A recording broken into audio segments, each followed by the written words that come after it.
ఇంకా గరికపాటి గారు మీరు అందరూ అనుకున్నట్లు నేను ఇప్పటి నుంచి మాట్లాడట్లేదు. గడిచిన 3 సంవత్సరాల గురించి ఆయన గురించి మాట్లాడుతున్నాను. 2020లో మాట్లాడినా, 21లో మాట్లాడినా, 22లో మాట్లాడినా.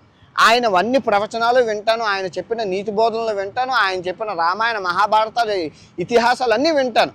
ఎందుకంటే ఆయన గొప్ప మనిషి, శాస్త్ర అవధానం చేశారు. ఆ తర్వాత చాలా చాలా గొప్ప ఆయన అవధానం మొత్తం తోపు మన తెలుగు దానికి సంస్కృతి సాంప్రదాయాలకి. అటువంటి ఆయన స్త్రీ విషయంలో, స్త్రీ యొక్క స్వేచ్ఛ విషయంలో టీషర్ట్లు వేసుకోకూడదంటే మరి మగవాడు వేసుకుంటున్నారు కదా అని ఎవడో క్వశ్చన్ చేయట్లేదు. ఇప్పుడు ఆడవాళ్ళకి నువ్వు పెట్టే రూల్స్ మగవాళ్ళకి ఎందుకు పెట్టలేవు? మగవాడు టీషర్ట్ వేసుకుంటున్నారు, నేను చెడ్డీ వేసుకున్నాను, ఆడవాళ్ళు చీర కట్టుకోవాలని నువ్వు ఎలా చెప్తావు? గుడికి వెళ్ళేటప్పుడు కట్టుకుంటాం, కానీ బయటకు వచ్చేటప్పుడు కూడా నువ్వు చీరతోనే రావాలి, లేదంటే రేపులు జరుగుతాయని ఎలా చెప్తావు? ఇప్పుడు చీర కట్టుకున్న 60,000 రేపులు చీర కట్టుకున్న వాళ్ళు, పోనీ చున్నీ వేసుకున్న వాళ్ళు, స్కూల్కి వెళ్ళిన వాళ్ళని చేశారు కదా. మీరు వాళ్ళ మీద ఎప్పుడైనా మాట్లాడారా? ఒక్క రేపు మీదైనా మాట్లాడారా?